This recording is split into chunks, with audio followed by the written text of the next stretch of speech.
এতিয়াৰে পৰা burqa, mask, উৰণি, helmet পৰিধান কৰি যাব নোৱাৰিব সোণাৰীৰ দোকানত।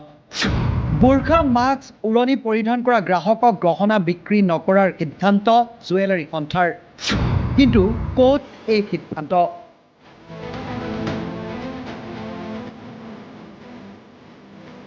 হয়, উত্তৰ প্ৰদেশৰ বাৰাণসীত এক কঠোৰ সিদ্ধান্ত গ্ৰহণ কৰা হৈছে।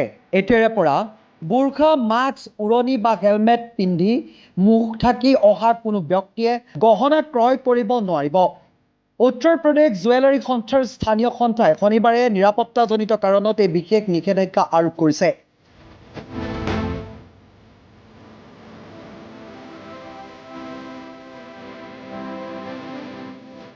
শেহতীয়াকৈ ৰাজ্যখনৰ বিভিন্ন জিলাত বৃদ্ধি পোৱা চুৰি, ডকাইতি আৰু প্ৰবঞ্চনাৰ কাণ্ডসমূহৰ প্ৰতি লক্ষ্য ৰাখি ব্যৱসায়ীসকলে এই কঠোৰ পদক্ষেপ গ্ৰহণ কৰিবলৈ বাধ্য হৈছে বুলি দাবী কৰিছে।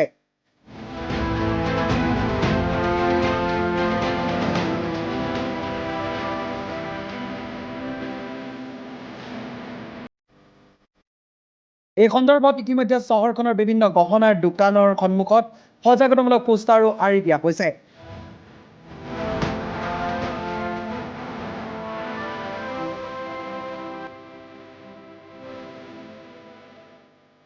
উত্তৰ প্ৰদেশ জুৱেলাৰী সন্থাৰ জিলা সভাপতি কমল সিঙে এই সন্দৰ্ভত কয় যে যিসকল গ্ৰাহকে মুখ ঢাকি দোকানলৈ আহে তেওঁলোকক গহনা সামগ্ৰী বিক্ৰী কৰা নহ'ব। তেওঁৰ মতে মুখ ঢাকি থোৱা কোনো ব্যক্তিয়ে যদি দোকানত কিবা অপৰাধ সংঘটিত কৰে তেন্তে চিচিটিভিৰ জৰিয়তে তেওঁলোকৰ পৰিচয় চিনাক্ত কৰাটো অসম্ভৱ হৈ পৰে। সেইবাবে মাস্ক, বুৰ্খা, হেলমেট আৰু উৰণি পিন্ধি দোকানত প্ৰৱেশ কৰাটো নিষিদ্ধ কৰা হৈছে।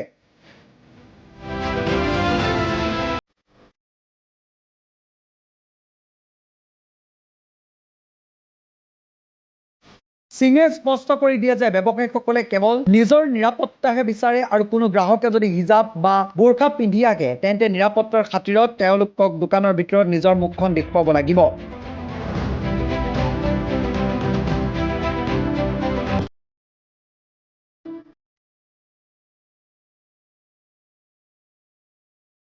সন্থাৰ ৰাজ্যিক সভাপতি সত্যনাৰায়ণ শেঠে জানিবলৈ দিছে যে কেৱল বাৰাণসীতে নহয়, ঝান্সীকে ধৰি ৰাজ্যৰ আন কেইবাখনো জিলাৰ গহনা বিপণীসমূহত একেধৰণৰ নিয়ম প্ৰয়োগ কৰা হৈছে।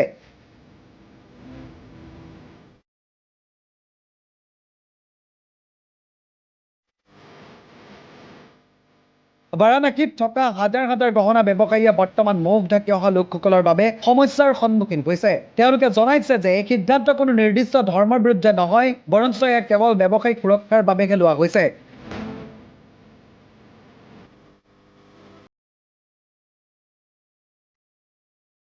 মুছলমান গ্ৰাহকসকলে বুৰ্খা পিন্ধি দোকানলৈ আহিব পাৰে যদিও পৰিচয় নিশ্চিত কৰিবলৈ তেওঁলোকে মুখৰ আৱৰণ আঁতৰাব লাগিব।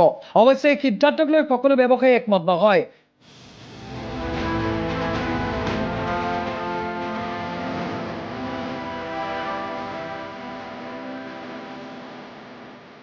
লোহটা অঞ্চলৰ এজন জুৱেলাৰী ব্যৱসায়ীয়ে চাগিদে কয় যে বুৰ্খা পিন্ধা গ্ৰাহকক প্ৰৱেশত বাধা দিয়াটো অনুচিত, কাৰণ ইয়াৰ ফলত ব্যৱসায়িক লোকচান হ'ব পাৰে।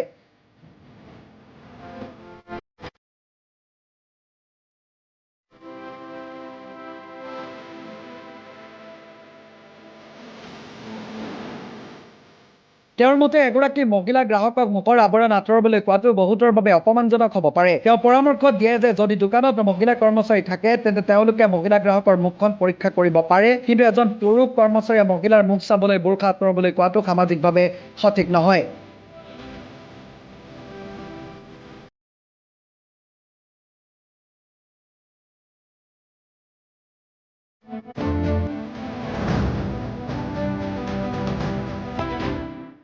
আনহাতে চৰকাৰী অধিবক্তা ৰাণা সঞ্জীৱ সিঙে ব্যৱসায়ীসকলৰ এই পদক্ষেপক সমৰ্থন কৰি কয় যে ইয়াত কোনো ভুল নাই। বৰ্তমান সময়ত ছ'চিয়েল মিডিয়া আৰু সংবাদ মাধ্যমত এনে বহু ঘটনা প্ৰকাশ পাইছে য'ত মুখ ঢাকি অহা লোকে গহনা দোকানৰ পৰা সামগ্ৰী চুৰি কৰিছে আৰু উৰণি বা বুৰ্খাৰ বাবে তেওঁলোকক ধৰা পেলাব পৰা যোৱা নাই।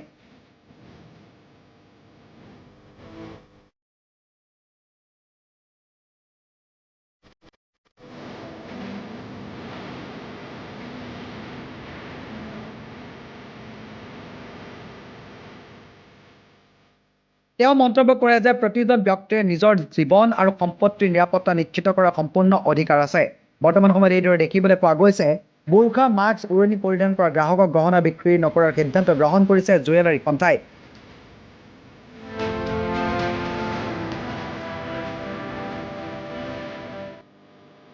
নিউজ ডেস্ক ৰিপৰ্ট গণ অধিকাৰ।